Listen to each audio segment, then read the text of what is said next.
ហើយយបងប្អូននៅទីបំផុតកីឡាករទាំង7រូបដែលជាដៃគូរបស់កីឡាករធឿនធីរ៉ាដែលនឹងធ្វើការប្រកួតនៅថ្ងៃទី6ខែវិច្ឆិកាឆ្នាំ2025ខាងមុខនេះបានចេញមកអស់ហើយបងប្អូនបានចេញមកអស់ហើយមុនការចេញ poster ផ្លូវការរបស់ស្ថានីយទូរទស្សន៍ថោនឃើញបងប្អូនអ្នកគាំទ្របានធ្វើការលើកឡើងពីកីឡាករនេះ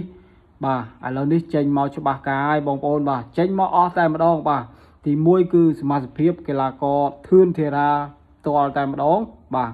ហើយទី2គឺកីឡាករប៉ាវ៉ែលប៉ាវ៉ែលនេះគឺជាដៃគូចាស់របស់កីឡាករធឿនធីរ៉ាដែលគេហៅថាជោគជាំបាទមានបទពិសោធន៍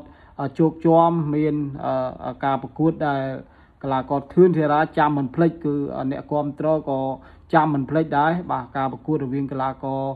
ធឿនធីរ៉ាជាមួយនឹងកីឡាករប៉ាវ៉ែលបាទការនោះគឺការប្រកួត 8-man tournament ដែរហើយការប្រកួតនោះរៀបចំនៅទឹកដីខេត្តតាកែវបងប្អូនបាទចឹងធឿនធីរ៉ារាប់របស់កីឡាករប៉ាវ៉ែលហើយប៉ាវ៉ែលក៏រាប់របស់កីឡាករធឿនធីរ៉ាដែរចុងបញ្ចប់គឺកីឡាករធឿនធីរ៉ាបានយកឈ្នះបាទកីឡាករប៉ាវ៉ែលនេះឯងបងប្អូនបាទហើយក្រោយមកទៀតក៏មានអ្នកគាំទ្រក៏ដូចជាកីឡាករខ្លួនឯងផ្ទាល់ចង់ឲ្យដាច់ឆ្លាស់បាទចង់ឲ្យដាច់ឆ្លាស់បាទចង់ជំរះបញ្ជីមានន័យថាចង់រៀបចំឲ្យអ្នកគាំទ្រចង់ឲ្យអ្នករៀបចំកម្មវិធី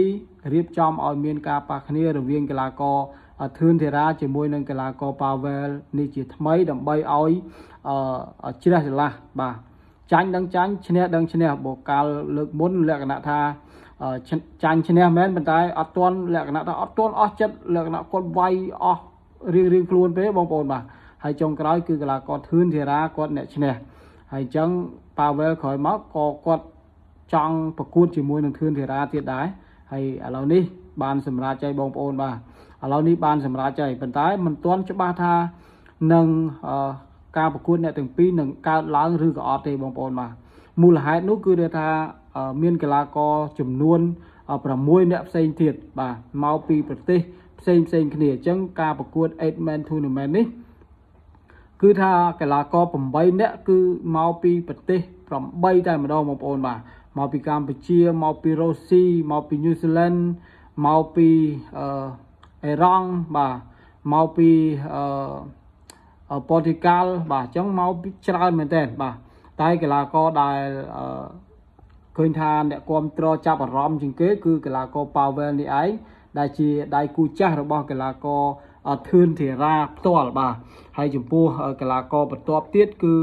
ទី3គឺកីឡាករម៉ាជីតហើយកីឡាករទី4គឺកីឡាករ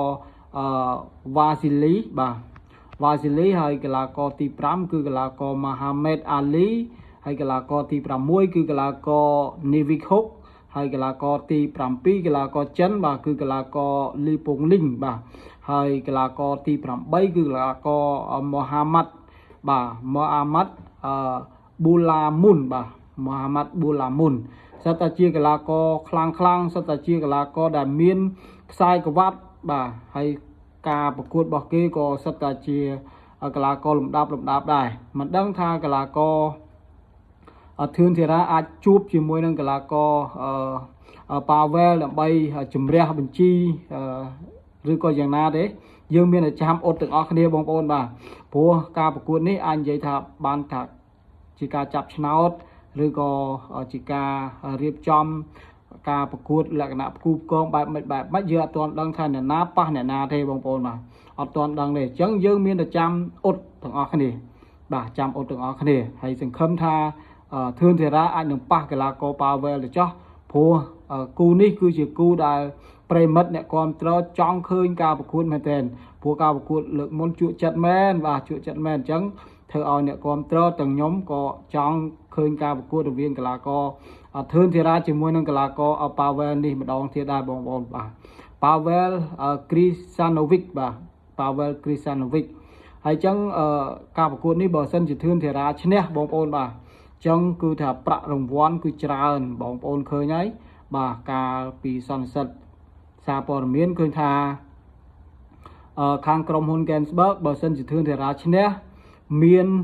គេហៅថាកំប៉ុងមាសបងប្អូនបាទ ก็ปองแกนสบักมีได้มาดองมันดังท่าประมาณได้